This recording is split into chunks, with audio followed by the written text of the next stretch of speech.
Alors après la conférence de presse, François Fillon avait rendez-vous avec les membres de son comité de campagne pour étudier la stratégie à venir.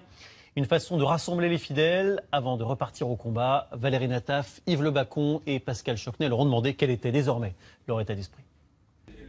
Une belle réunion de famille, un tour de table du comité de campagne pour les caméras. Évidemment un exercice de com', autour et face aux candidats, des juppéistes, des sarkozystes et ceux que l'on surnommait les plans B en cas de défaillance de François Fillon. Et pour faire taire toutes les rumeurs, nous avons attendu l'arrivée du président du Sénat, Gérard Larcher, que l'on disait en délicatesse avec le candidat de la droite. À l'entrée de ce comité, certains étaient moins loquaces que d'autres. Qu'est-ce que vous avez pensé de la défense de François Fillon? Efficace. Derrière lui, personne ne peut aujourd'hui reprendre le flambeau. Et que donc la question elle est toute simple. Veut-on ou pas d'un candidat de droite et du centre qui puisse gagner l'élection? Nous avons un candidat qui est sincère, qui est solide. Et maintenant, je suis là, comme les autres, parce qu'on vient travailler avec notre candidat pour gagner. Chacun se rassure, la tempête autour de François Fillon serait calmée.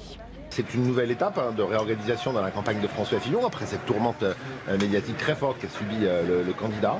Mais maintenant, ce qui compte, c'est quoi? C'est que la famille elle soit rassemblée, et c'est que la droite et le centre droit français soient en ordre de marche pour la présidentielle. C'est le cas en interne, et donc tous les Français doivent le savoir. François Fillon est déterminé à porter l'alternance. Le comité se réunira 2 fois par semaine. Pour les élus autour de François Fillon, c'est donc une nouvelle campagne qui commence ce soir.